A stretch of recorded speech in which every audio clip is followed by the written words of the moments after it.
तर हे जे बांगलादेशी घुसखोरी नावाचा जो प्रकार आहे हा म्हणजे याचा इतिहास फार मोठा आहे आणि हा इतिहास 47च्या आधी सुरू होतो. तर त्या इतिहासात मी जाणार नाही. नंतर स्वतंत्र झाल्यानंतर काय झालं हा सुद्धा एक भयंकर मोठा इतिहास आहे, त्याच्यात पण मी जात नाही. ही जी 2 पुस्तकाचं मी नाव जे घेतलं होतं त्याच्यामध्ये हा इतिहास हा खूप मांडलेला आहे.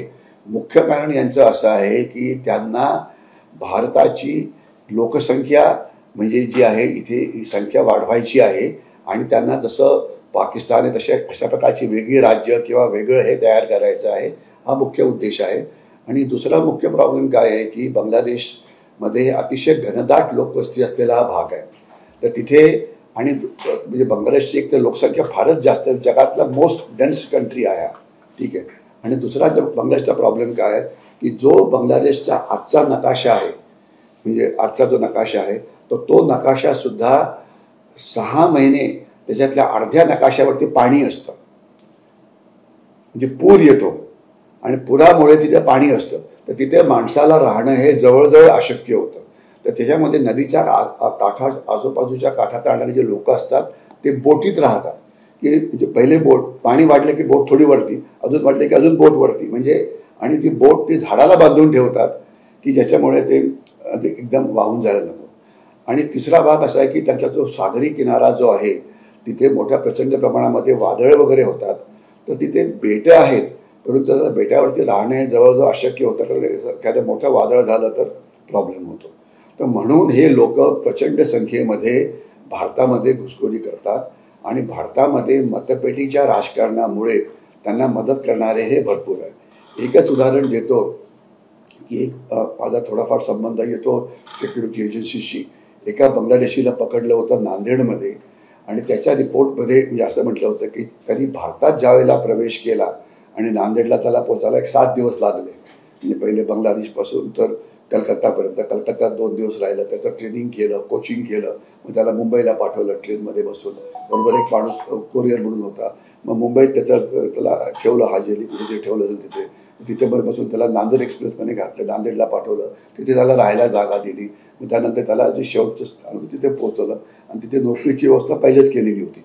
नोकरी हे तुम्ही त्याला काही तिथे फलक लावून फिरायची गरज नव्हती की मला नोकरी द्या, सगळं पहिलेच ऑर्डर की तू या ठिकाणी जाऊन रिपोर्ट कर. आणि असा भाग की जिथे त्याला शोधणं हे सोपं नव्हतं, कारण त्या माणसाला गरज होती मजुराची आणि तिथे नेमकं दिलं. आणि तर हे जे 30-35 जण ज्यांनी या बांगलादेशीला भारताच्या आत आल्यानंतर मदत केली, हे सगळे लोकांनी का केलं तर केवळ पैशाकरता. फक्त 1-2% लोक असते की ज्यांना ते माहिती नसेल, पण बहुतेकांना अगदी क्लिअर कट माहिती होतं की हा बांगलादेशी आहे, तरी पण त्यांनी त्याला मदत केली, हे महत्त्वाचं आहे. तर म्हणून पैशाकरता हा आपला देश विकला जाऊ शकतो आणि देशभक्ती नावाचा प्रकार या देशात नाही, हे या देशाचं सर्वात मोठं दुर्दैव आहे. कारण देशासमोर जी सुरक्षेची आव्हानं आहेत, प्रत्येकाच्या उपाययोजना वेगवेगळ्या आहेत. पण एका वाक्यात सांगायचं म्हटलं तर करायचं काय हे बहुतेकांना माहिती आहे, फक्त आपल्याला देशभक्त देशप्रेमी नागरिकाची जी भूमिका करायला पाहिजे ती आपण करत नाही. तर आजच्या आपला उद्देशाचा आजचा विषय आपला फक्त बांगलादेशी घुसखोरी आणि त्यांना पकडायचं याच्यावरती फक्त केंद्रित आहे. आणि बांगलादेशी घुसखोरी हा विषय आपण का घेतला आहे तसं म्हटलं तर देशाचे शत्रू चीन आहे, पाकिस्तान आहे, मग बांगलादेशी आहेत, मग आतले शत्रू जे आहेत ते नक्षलवाद आहे किंवा नक्षलवाद किंवा माओवाद आहे, मग याच्याशिवाय मध्ये मध्ये दहशतवाद हा पुढे येतो वगैरे वगैरे. तर मग बांगलादेशी घुसखोरी हा विषय का घेतला आपण, अजून 5-6 विषय आहेत ज्याचा संबंध सुरक्षेशी आहे. तर माझं असं एक स्वतःचं मत आहे आणि स्टॅटिस्टिकली ते प्रूव्ह होतं की बांगलादेशी घुसखोरी हे भारताच्या सुरक्षेसमोरचं सर्वात मोठं आव्हान आहे. कारण ते आपल्या देशात सगळीकडे मिसळलेले आहेत आणि ते आपल्या सोसायटीचा एवढा अविभाज्य भाग बनलेले आहेत की त्यांना शोधून बाहेर काढणं हे फारच मोठं चॅलेंज आहे. तुम्ही कितीही बैठका करा, तुम्ही जर रिपोर्ट घेत राहिला की किती लोक पकडले तर लोक हे हजारामध्ये पकडले जाते गेले तर म्हणजे आतापर्यंतची आकडेवारी अशी आहे की माझं एक 2-3 वर्षापूर्वी काही जणांशी संबंध होता, त्याची मी नावं घेत नाही, त्या नावं घेणे उद्देश नाही आहे. तर त्यावेळेला ऑन अन ॲव्हरेज पूर्ण भारतातनं 4 ते 5 हजार बांगलादेशी प्रत्येक वर्षी पकडले जायचे आणि ती हायेस्ट फिगर होती त्यावेळेची. आता तर 1000 पण होत नाही वर्षभरामध्ये. तर 1000 म्हणजे गेल्या 10 वर्षात एक 10-15 हजाराहून जास्त लोक पकडले पण नाही आहेत आणि लोक किती आहेत 5 ते 6 कोटी. म्हणजे काय तुमच्या नातवाचं पण लग्न होऊन जाईल आणि तरी पण ते लोक कोणी पकडले जाणार नाही. उलटे ते इथले ते एक अविभाज्य घटक बनतील आणि त्यांनी त्याच्यामुळे नुकसान काय होतं आहे बांगलादेशींमुळे याच्याविषयी मी बोलत नाही, ते माझ्या पुस्तकात दिलेलं आहे.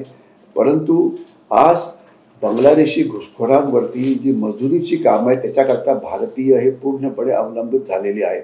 म्हणून अनेक जण मजूर मिळत नाही शेती करता, मासेमारी करता, रिअल इस्टेट करता, याच्याकरता त्याच्याकरता, म्हणून ते तिथे त्यांना मदत करतात.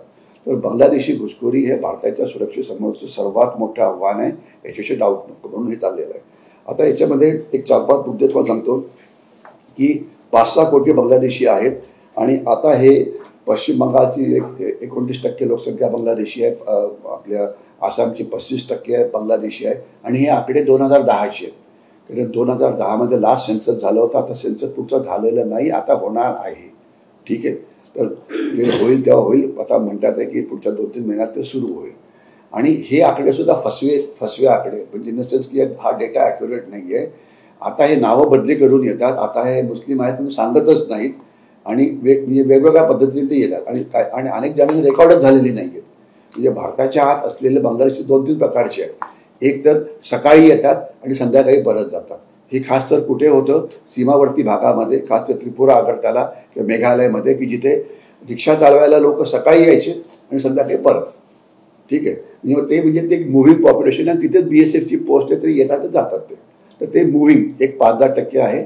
तर तुम्ही नकाशा बघाल तर नकाशातून तुम्हाला ते कळेल. ते दुसरे असे आहेत की जे भारतात आलेले आहेत की ज्यांच्याकडे चुकीचे डॉक्युमेंट आहेत, म्हणजे डॉक्युमेंट नाहीत किंवा चुकीचे, म्हणजे फेक आधार कार्ड, फेक रेशन कार्ड, असे एक 10-15% असावेत असा अंदाज आहे. परंतु 70-80% बांगलादेशींकडे प्रॉपर सरकारी डॉक्युमेंट्स आहेत, म्हणजे आधार कार्ड आहे, राशन कार्ड आहे, आयुष्यमान भवनचे कार्ड, जे काय असतील तशी आहेत ती. परंतु ते असली याचा अर्थ ते भारतीय आहेत असा अर्थ नाही. त्यांना कसं शोधायचं हे नेक्स्ट प्रश्न आहे. तर हे असे 3 प्रकारचे बांगलादेशी आज तुम्हाला आहेत. आणि 4था प्रकार म्हणजे ज्यांनी आपले नावच बदली करून टाकलेली आहे आणि गळ्यात, म्हणजे बायकाच्या गळ्यात मंगळसूत्र घातलेलं आहे आणि डोक्यावरती कुंकू लावलेलं आहे. ठीक आहे, तर तो अजून एक वेगळा प्रकार आहे. ठीक आहे ना. तर ही आकडेवारी म्हणजे अतिशय फसवी आहे. म्हणजे ती एक ब्रॉड आकडेवारी म्हणून घ्यायला काही हरकत नाही, परंतु आकडेवारी ही प्रचंड वेगळी आहे आणि सरकारने प्रयत्न केला त्यांना शोधण्याचा कायदेशीर पद्धतीने. आणि त्याच्यामध्ये म्हणजे असं मी एक सपोर्टर आहे सरकारचा, त्यांना पूर्ण अपयश आलं. रिपीट करतो, पूर्ण. जे NPR म्हणजे नॅशनल पॉप्युलेशन रजिस्टर किंवा NRC national register of citizens, याचा उद्देश त्यांनी जे आसाममध्ये सुरू केलं, हेमंत बिस्वा शर्मा तिथे होते, सोनोवाल तिथे होते, त्यांनी खूप प्रयत्न केले पण ते कम्प्लिटली फेल्युअर झालं. त्यात त्यांना शेवटी 20 लाख त्यांनी काय केलं, कायदेशीर पद्धतीने बघायचा प्रयत्न केला. आपल्या कायद्याला इतकं मूर्ख बनवलेलं आहे की शेवटचे आकडे असे होते, 19 लाख लोक यांना सस्पेक्टेड म्हटलं जातं, की जे म्हणजे ज्यांचं नागरिकत्व हे कायद्याप्रमाणे संशयास्पद आहे आणि त्याच्यामधले 90% हे तिथलेच हे आहेत, काय आदिवासी आहेत, की जे सगळ्या जगाला माहिती आहे की हे जे ब्रू आहेत हे तिथले आहेत. ब्रू एक जमात आहे आसाममधली. ठीक आहे, अशा अनेक जमाती आहेत ज्याला आपण साध्या शब्दात आदिवासी म्हणतो. तेच पकडले गेले. कारण आपल्याकडे आपल्या अनेक मुस्लिमकडे आधार कार्ड नाही आहे, यांच्याकडे सगळं आहे. ठीक आहे, तर त्याच्यामुळे म्हणजे ही आकडे म्हणजे लोकशाही पद्धतीने यांना पकडणं हे जवळजवळ इम्पॉसिबल आहे. हे म्हणजे ठीक आहे ना, प्रयत्न झाला, सोपं नाही आहे ते. ओके, तर हा एक त्याचा दुसरा मुद्दा. याच्या पुढे आपण ज्यावेळेला बघतो तर यांना पकडायचं कसं, तर यांना जो लोकल सपोर्ट आहे तो खूप जास्त आहे. एक बांगलादेशी आत येतो तर 35 जण मदत करतात. तर बांगलादेशींना पकडण्याशिवाय त्यांचे जे लोकल सपोर्टर्स आहेत त्यांना सुद्धा पकडणे हे तेवढंच महत्त्वाचं आहे. कारण जोपर्यंत त्यांना शिक्षा होत नाही तोपर्यंत ते होणार नाही. मी तुम्हाला एक उदाहरण देतो आणि हे उदाहरण मी स्वतःच्या डोळ्यांनी बघितलेलं आहे. मी एकदा मध्ये सांगितलं पण होतं. माझ्या सोसायटीमध्ये बांगलादेशी म्हणजे आमच्या जे सोसायटीचा जो सिक्युरिटी स्टाफ होता, मला वाटलं की बांगलादेशी आहे. ठीक आहे, तर माझ्या शेजारी एक भारतीय बेंगॉली राहत होते, अजून पण राहतात. तर त्यांचे वडील थोडे वयाने सीनियर होते. त्यांना काम दिला, म्हटलं जाके चेक करके आओ ये जो सिक्योरिटी वाले जो हमारे इसके ऊपर है ये कौन है. त्यांनी 5 मिनिटात येऊन सांगितले की साहब ये माईमान सिंग डिस्ट्रिक्ट बांग्लादेश के है. 5 मिनिटं. बेंगॉली होते, तसे बेंगॉली बोलायला सुरुवात केली. विचारलं कुठला आहे, म्हणजे कलकत्त्याचा. कलकत्त्याशी त्याला 3 प्रश्न विचारले. त्याची विकेट उडाली, कारण जर मी पुण्याचा असेल, मी दादरचा असेल, शिवाजी पार्कचा असेल, तर तुम्ही मला विचारलं की गणेश उद्यान कुठे आहे, माहिती असेल ना. म्हणजे एक ठराविक प्रश्न, राज ठाकरेंचं घर कुठे येतं, किंवा शिवसेना भवनला मला जायचं, रस्ता डावीकडून जाऊ की उजवीकडनं जाऊ, म्हणजे हे एक लोकल नॉलेज असतं. म्हणजे एक उदाहरण दिलं तर की जे तुम्हाला तिथे राहण्यामुळे माहिती असतं, ठीक आहे ना. तर ते त्यांना नव्हतं. मग ते म्हणाले नाही बोंगाय गावचे, बोंगाय गावचे त्याचं म्हटलं की नाही मी मुंबईचं नाही, मी नांदेडचं आहे. आता मी नांदेडला राहिलो नसेल, परंतु नांदेडची मला थोडीफार माहिती आहे. नांदेडची मी 5-6 प्रश्न विचारू शकतो की जे मला बिंग अ महाराष्ट्रीयन मला ते माहिती आहे, ठीक आहे ना. तर त्यात त्याची विक्री उडाली आणि त्याला म्हणजे ते एक आपलं म्हणजे थोडक्यात पोलिसांच्या इन्व्हेस्टिगेटिंग टीमबरोबर एक बेंगॉली स्पीकिंग माणूस गरजेचा आहे, कारण तो लोकल प्रश्न जे आहे ते विचारू शकतो ज्याचं नॉलेज आपल्याला नसतं, ठीक आहे ना. तर ते एक महत्त्वाचं आहे. ओके, तर यांचे सपोर्टर्सला शोधणं हे इक्वली महत्त्वाचं आहे. तिसरा पॉईंट असा आहे की ज्यावेळेला बांगलादेशी येतात अनेकांना माहिती असतं की ते आहेत, परंतु ती माहिती देण्याची इच्छाशक्तीही नसते. कारण एक तर पॉलिटिकली म्हणजे लोकांना वाटतं की जसं मी आकाशी म्हणत होतो की mainstream media, mainstream TV channel बांगलादेशी घुसखोरीविषयी बोलायलाच तयार नाही आहेत, ठीक आहे ना, बोलायलाच तयार नाही आहेत. आता मी मगाशी जसं म्हटलं की बांगलादेशी घुसखोरीवरती माझ्याशिवाय तुम्हाला दुसऱ्या वेळेची आर्टिकल्सच भेटणार नाहीत. पाकिस्तानवरती 100 एक्सपर्ट्स आहेत, संजय राऊतांवरती 1000 आहेत, ठीक आहे ना. परंतु इथे का नाही, तर ते विशेष काही ग्रेट नाही आहे, पण ते बोलायला तयार नाही आहेत. जर तुम्ही आज आपले राजकीय पक्ष बघितले, मी कधीही कुठल्या राजकीय पक्षाचं कधीही नाव घेत नाही, परंतु प्रत्येक राजकीय पक्षाचा एक जाहीरनामा असतो. त्या जाहीरनाम्यात दिलेलं असतं की जर आम्ही सत्तेमध्ये आलो तर आम्ही काय करू. तर फक्त 2 पक्ष सोडून कुठलाही राजकीय पक्ष बांगलादेशी घुसखोरीविषयी बोलायला तयार नाहीये, हा विषयच मांडायला तयार नाहीये. क्लिअर, सगळे राजकीय पक्ष. आणि 2 पक्ष म्हणजे एक तर अर्थात BJP आहे आणि दुसरं शिवसेना होतं की जे याच्याविषयी बोलायला तयार आहेत की हा एक मोठा प्रॉब्लेम आहे. आता बदली झाली ती गोष्ट वेगळी, परंतु याच्यात काहीतरी आहे. आता जाहीरनाम्यात काढून काढलं त्यांनी, पण बाकी कोणीही बोलायलाच तयार नाही या विषयावरती. तर मेन स्ट्रीम मीडिया बोलत नाही, TV चॅनल बोलत नाही, हे बोलत नाही. त्याच्यामुळे डिग्री ऑफ डिफिकल्टी किती जास्त आहे याची आपल्याला कल्पना यावी. आणि एक मला तर असं वाटतं आपण राजकीय पक्षांना मेसेज द्यायला पाहिजे, जर तुमच्या जाहीरनाम्यामध्ये देशाच्या सुरक्षेविषयी जर जाहीरनाम्यामध्ये जर बाहेर नसेल तर आम्ही तुमच्याकरता मतदान करणार नाही. तुम्ही क्लिअर सांगा की तुमची काश्मीरवरची पॉलिसी काय आहे, तुमची ईशान्य भारतावरची पॉलिसी काय आहे, आणि आजचा विषय फक्त बांगलादेशी आहे तर बांगलादेशी घुसखोरीची तुमची पॉलिसी काय आहे. जर तुमचा हा विषय नसेल तर आम्ही तुमच्यावरती पूर्णपणे बहिष्कार घालू. हे क्लिअर कट असायला पाहिजे, कम्प्लीट बॉयकॉट, ठीक आहे. ओके, मी पुढे जातो. आता काय होतं की हा विषय जो आहे हा चुपचापपणे करण्याची गरज आहे. पण होतं काय, दवंडी पिटून केलं जातं की आम्ही बांगलादेशींना पकडणार, तर त्याच्यामुळे जे असतात ते सावध होतात आणि ते गायब होतात ते, ठीक आहे ना. ज्या भागामध्ये समजा एखादा समजा मुंबईमध्ये आज 20 समजा पोलीस स्टेशन्स असतील, प्रत्येकाची एरिया असेल, सगळ्यांना माहिती असतं की दादरचं पोलीस स्टेशन हे जास्त एफिशियंट आहे ॲज कम्पेअर टू माटुंग्याचं. म्हणजे एक बाय वर्ड ऑफ माउथ माहिती असतं की कुठला अधिकारी हा जास्त एफिशियंट आहे, तर ते त्या भागात राहत नाही. सिम्पल गोष्ट आहे, ठीक आहे ना. त्यात काही डाऊटच नाही. ते जायचं कशाला, जर आ बैल मुझे मार वालं ते अशा ठिकाणी जा तिथे कम्प्लीट गोंधळ आहे, ठीक आहे ना. आणि दुसऱ्या जिथे अशा या मुस्लिम वस्त्या असतात त्याच्या आसपास हे राहणं आणि लपणं हे सोपं असतं, कारण त्या भागामध्ये पोलिसांची गस्त म्हणा हे म्हणा हे ज्या प्रमाणात राहायला पाहिजे ते होत नाही. आणि केली तरी ती टोटलवाली होते. नुसतं दाखवायचं की आम्ही करून आलो, परंतु खरे तिथं कोणी जातच नाही ते. तर म्हणून तिथे लपणं हे म्हणजे लपणं म्हणजे त्याला म्हणायचं आश्रय घेणं, हे तेवढं ते सोपं होतं. तर हा एक अजून एक मुद्दा आहे. आता हे बांगलादेशी मिळतील कुठे, तर एक 4-5 मोठ्या जागा आहेत की जिथे ते मिळतात. जिथे पण लेबरची गरज आहे तिथे ते मिळतात. म्हणजे रस्ते बांधणं तिथे मिळतात, रेल्वेचा ट्रॅक बांधणं सुरू आहे.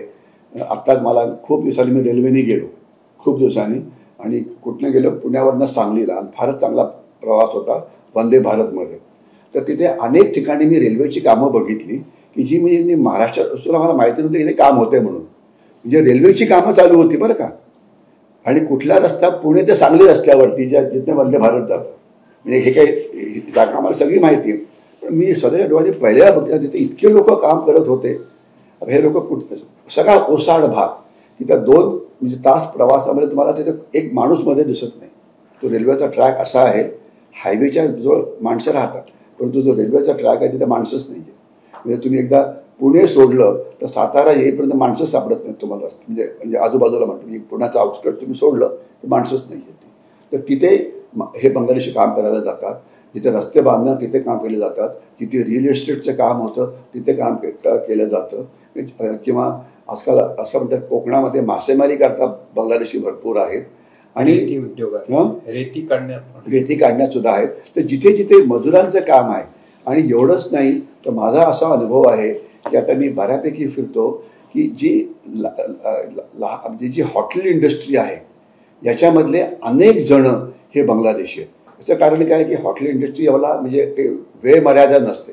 गिराईक आलं की काम, गिराईक गेलं की काम संपतं. म्हणजे त्याला काही तुम्ही 8 hours वर्किंग करू शकत नाही ते.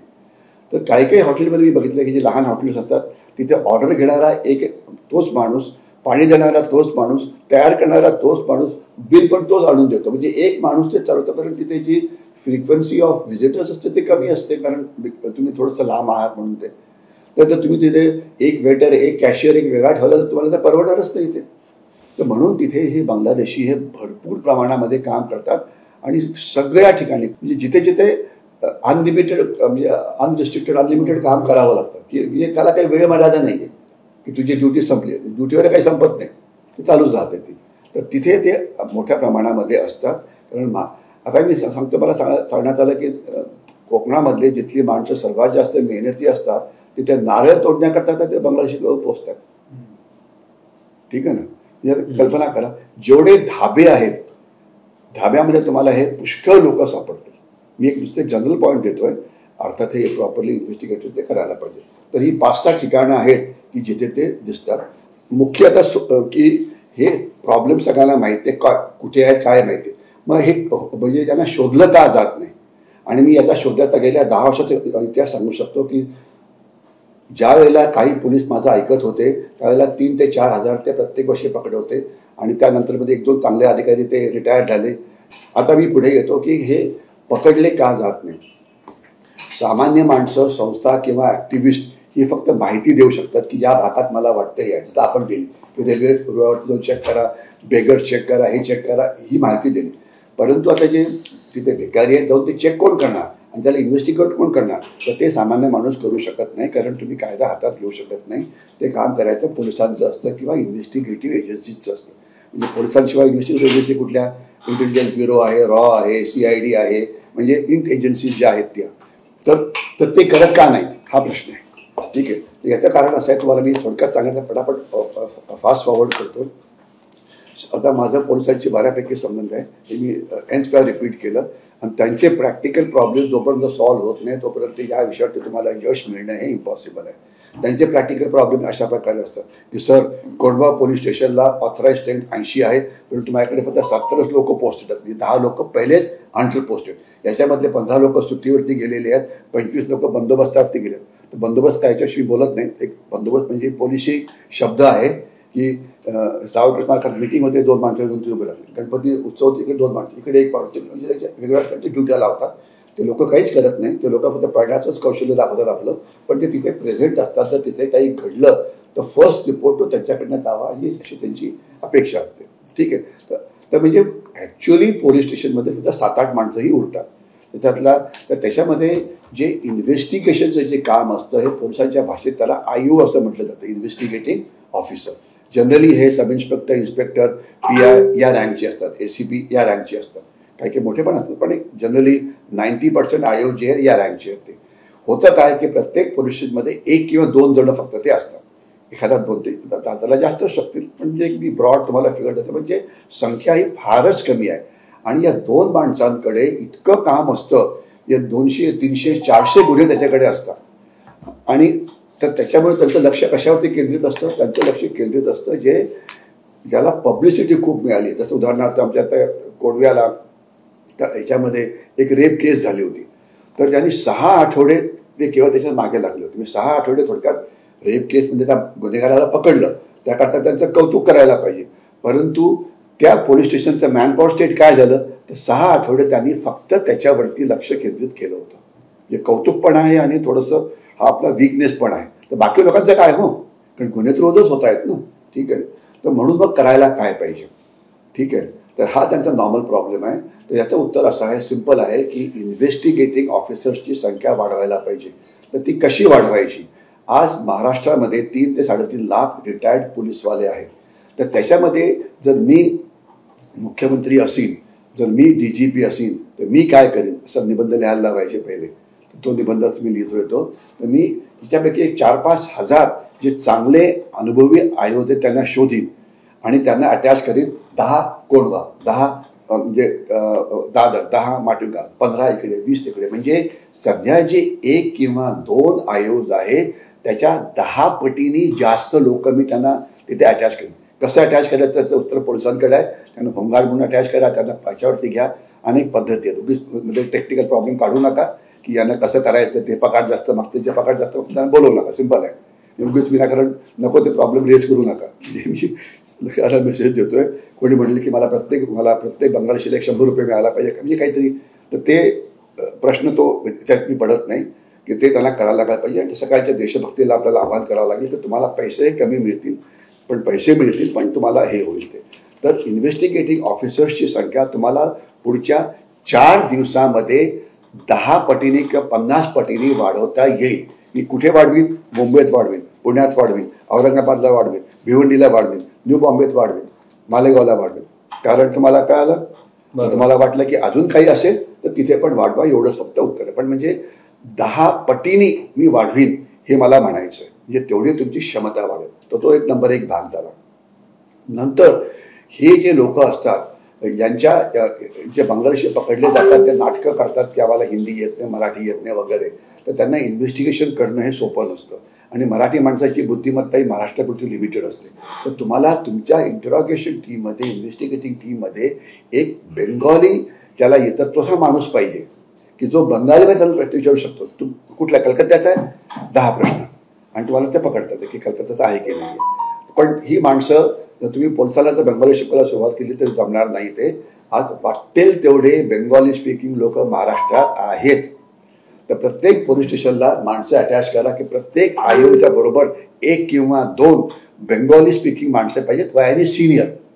तिसरं, प्रत्येक टीममध्ये एक इंटेलिजन्सवाला पाहिजे. प्रत्येक इंटेलिजन्स डिपार्टमेंटकडे माहिती भरपूर असते. म्हणजे IB कडे माहिती आहे, रॉकडे आहे, CID कडे आहे, मिलिटरी इंटेलिजन्सकडे आहे, ED कडे आहे, एक्साईजकडे आहे. आज 15 इंटेलिजन्स एजन्सीज आहेत. तर तुम्ही माझं सागरी सुरक्षा पुस्तक बघितलं तर त्याच्यावरती एक चॅप्टर फक्त इंटेलिजन्स एजन्सीवरतीच आहे आणि ते भरपूर आहेत. ठीक आहे ना. तर त्या सगळ्यांना एकत्र आणून सांगायला पाहिजे की तुम्ही त्याचं फोकस त्याच्यावरती ठेवा. आम्हाला प्रत्येकाचा आवाक आहे. कस्टम कुठे बांगलादेशी बघेल त्या भागातले, कस्टम कोणाला सांगू शकेल. आज तुम्हाला मी एकच उदाहरण देतो की कस्टमला सांगून काय फायदा. काही हुशार लोक म्हटले की काय फायदा कस्टम सांगून. फायदा सिंपल आहे की आज मुंबईच्या समुद्रामध्ये जे डिझेल तेल ब्लॅक मार्केटिंग केलं जातं ते कोण करतायत. सिंपल आहे, सरळ आहे, त्यात काय डाऊट नको. तुम्ही लाखो लिटरचं डिझेल त्या भागामध्ये घेऊ शकता, हे आपल्याला कल्पना पाहिजे. चौथा मुद्दा असा होतो की हे जे कोणाला पकडतात ते इन्व्हेस्टिगेशन करायला वेळ लागतो. 7 दिवस, 8 दिवस, 10 दिवस, 15 दिवस. तर हे कारण काय की त्या आयोला वेगवेगळ्या प्रकारची अनेक कामं असतात की मी थोडं हे थोडं ते, ACPनी बोलवलं, यांनी बोलवलं, त्यांनी बोलवलं. तर हे जे आयोज असतील त्यांना दुसरं कुठल्याही कामात गुंतवायचं नाही. त्यांचं काम काय, लक्ष काय की जो बंगालदेशी पकडला त्यालाच पुढे 2-3 दिवसात ते इन्व्हेस्टिगेशन कंप्लीट करायचं. म्हणजे इन्व्हेस्टिगेशन हे कमीत कमी वेळात ते पूर्ण व्हायला पाहिजे. तर त्याच्यामध्ये हा पॉईंट 100 वेळा रिपीट झालेला आहे की डॉक्युमेंट आहे तर करायचं काय. ठीक आहे ना. आपण त्याच्याशी बोललो की 10% लोक विदाउट डॉक्युमेंटचे असतात, 10% लोक चुकीचे डॉक्युमेंट असतात, पण 80% लोकांकडे प्रॉपर डॉक्युमेंट असतात, आधार कार्ड वगैरे वगैरे. आता ज्याच्याकडे प्रॉपर डॉक्युमेंट आहे त्याच्याविषयी काय करायचं. तर सिंपल आहे की कोणी तुम्ही एक बांगलादेशी पकडला त्याला सांगायचं की तू तुझं नाव, नंबर लिहून दे, तुझा आधार कार्ड नंबर लिहून दे. आई वडिलांचं नाव, त्यांचा ॲड्रेस, आधार कार्ड. काका काकूचं नाव, ॲड्रेस, आधार कार्ड. मामा मामीचं नाव, ॲड्रेस, आधार कार्ड. मावशीचं आधार कार्ड, काय त्याचं नाव, आत्याचं आधार कार्ड, अजून 5 मित्रांचं आधार कार्ड, जे तुझे स्कूलवाले लोक होते त्यांचा नंबर, मग कॉलेजवाले होते, जे ज्या तुम्ही लेवलला पोहोचला त्याचं. जर मी आज महाराष्ट्रातला असेल तर माझे 90% नातेवाईकांची मुळं तुम्हाला महाराष्ट्रात सापडतील. काही जर अमेरिकेत गेले ती गोष्ट वेगळी, परंतु तुम्हाला दिसेल की बाई यांचे काका तिकडे आहेत परंतु गेले इकडनंच आहेत ना. तर तुम्हाला यांचं असं दिसेल की बहुतेकांची जी मुळं आहेत ती बांगलादेशमध्ये असतील. तर तुमचे आई वडील बांगलादेशमध्ये आहेत आणि तुम्हाला कायदा, हा एक कायदा लक्षात ठेवा, जो बांगलादेशी म्हणजे अवैध बांगलादेशी किंवा इलिगल बांगलादेशी याचा अर्थ काय, तर त्याचा अर्थ सरळ आणि सिंपल आहे. तो अर्थ त्याचा करार झाला होता इंदिरा गांधी आणि मुजीबुर रहमान यांच्यामध्ये 1972 मध्ये करार झाला होता. ठीक आहे ना. त्याला इंदिरा गांधी मुजीब अकॉर्ड असं म्हणतात. तर 72 का 74 वाटतं, 72 मला वाटतं. कारण त्याच्यात असं ठरलं होतं की एप्रिल 1971च्या आधी जे बांगलादेशी भारतात आलेले होते त्यांना भारताचं नागरिकत्व दिलं जाईल. एप्रिल 1971 युद्धाच्या आधीचे लोक, त्यांना भारताचं नागरिकत्व दिलं जाईल, परंतु त्यांना व्होटिंग राईट दिले जाणार नाहीत. ऐका, हा इंदिरा गांधी मुजीब अकॉर्ड आहे. हा जे एप्रिलच्या नंतर आलेले आहेत त्यांना इलिगल मायग्रंट्स असं समजलं जाईल. लक्षात ना.